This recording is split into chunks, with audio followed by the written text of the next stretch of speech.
What's up, guys? Today I'm doing a video on my $150 rifle.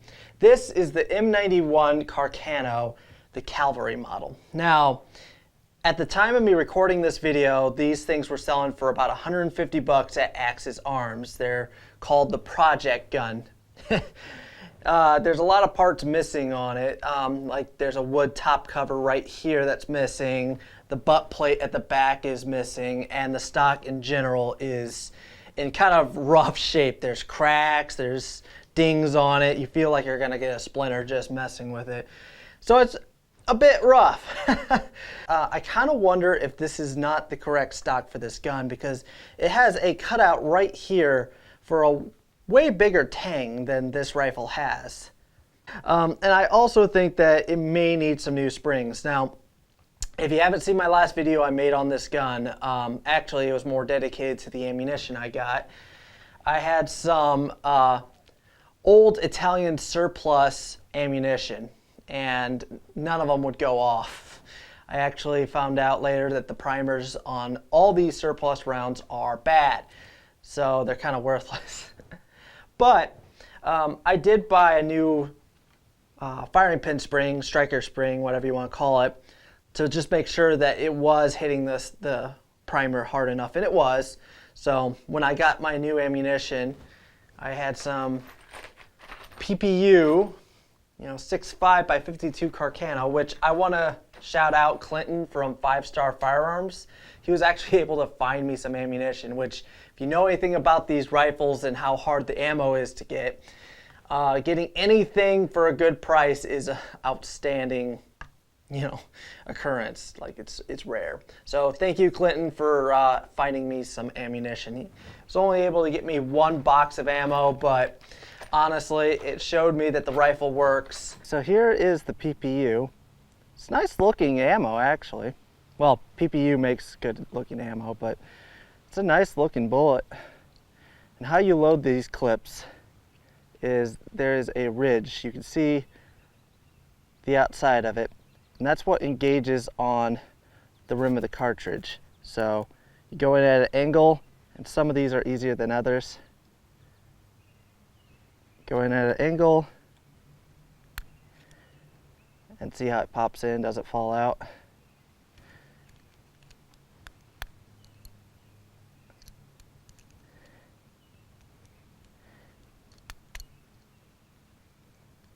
Oh, I only pulled out 5. These hold 6.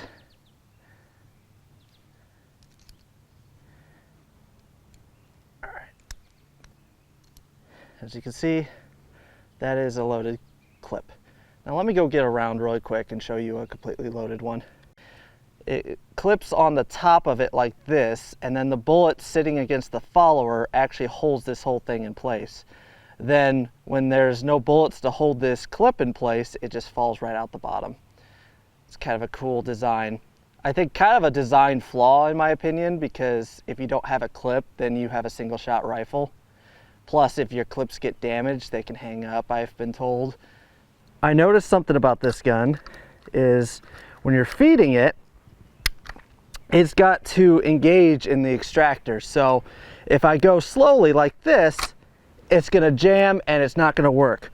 What you have to do to make this work is you slap it, pull down, because it's got to engage in that extractor. But it seems like it feeds just fine. It's just that extractor is hard for it to engage into. All right.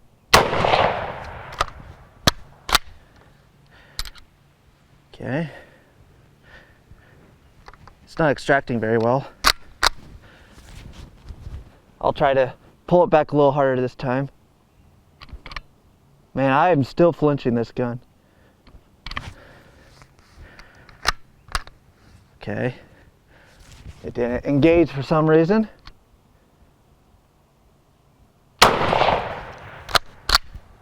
Yeah, it's not extracting very well. The extractor might need to get replaced at some point.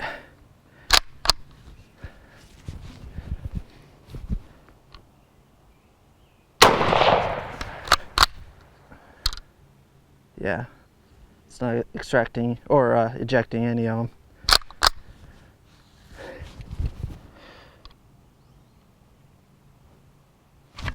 And there's something going on with the striker. It's not always staying back. I tried.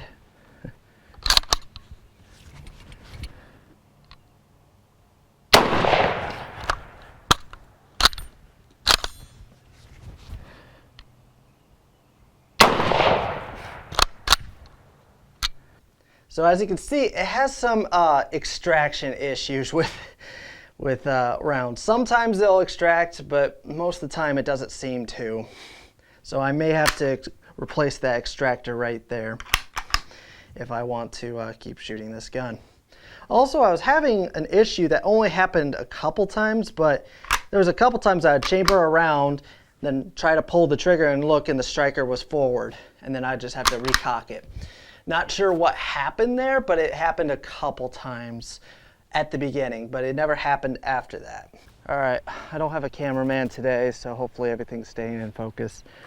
But here's 6 more rounds. I'm actually probably about 60 yards away from the target. I decided to get a little closer because my shots weren't landing on paper. Okay.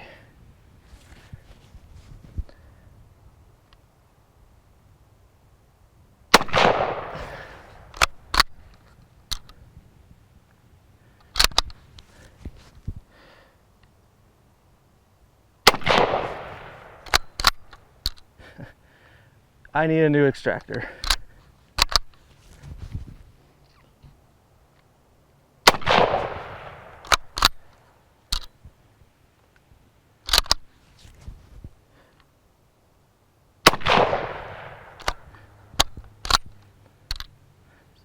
So close, but yet did not feed or extract. Hey, one fell out. I don't want to lose that little guy. These things are hard to find. Then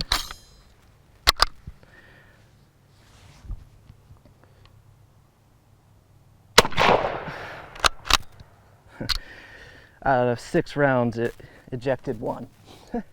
I was having some issues with accuracy. Here we go. You can't be serious. What the hell? All right, even on my worst day, I can hit the giant piece of cardboard. If I can dial in the accuracy and maybe clean up the stock a little bit, I think I would actually really enjoy this rifle.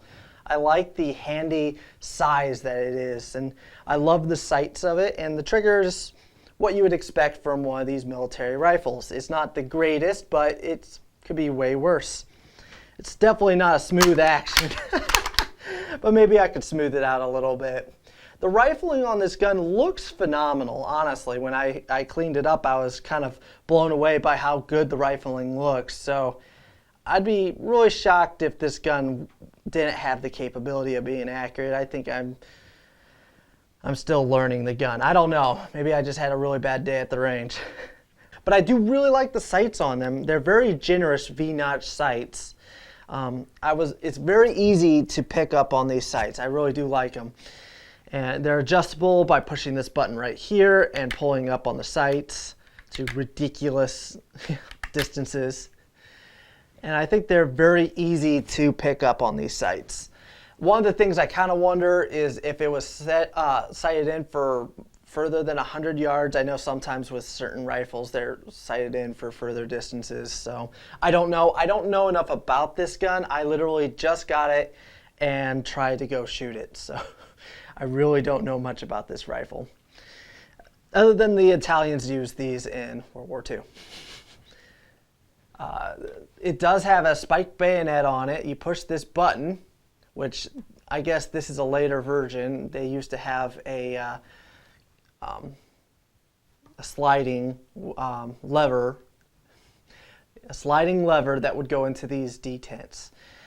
I kind of wonder if this used to be that, because it has those detents with a pretty significant scuff where it would have dragged on the metal. So it kind of makes me wonder if this was converted to the push button.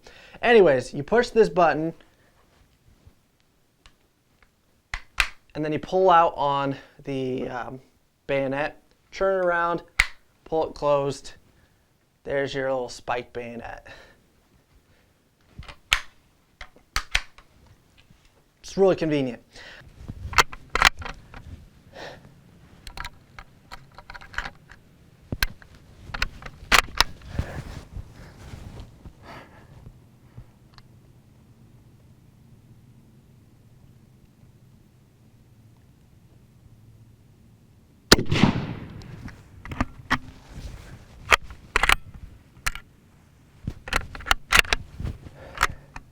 Did it go in? Yeah. All right.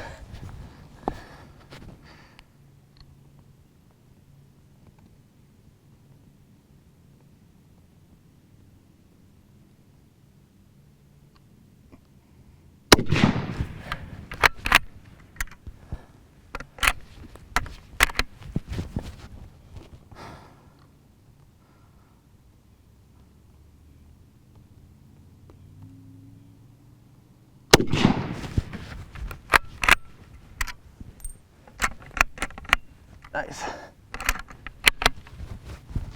Cartridge tried to do a nosedive on me.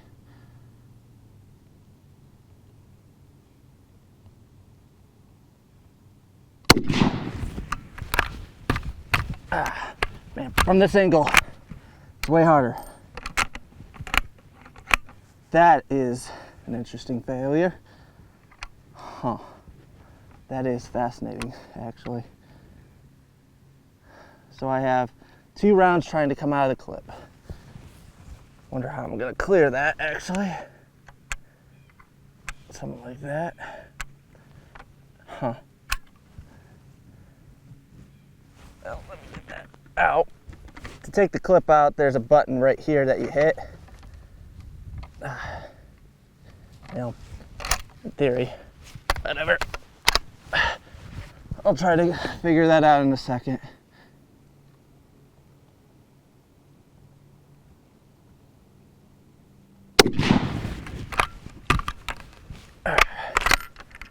Huh, it popped back into place.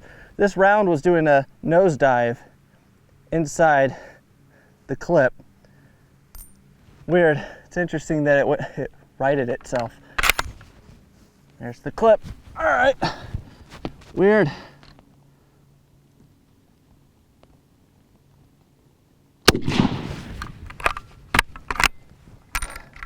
All right.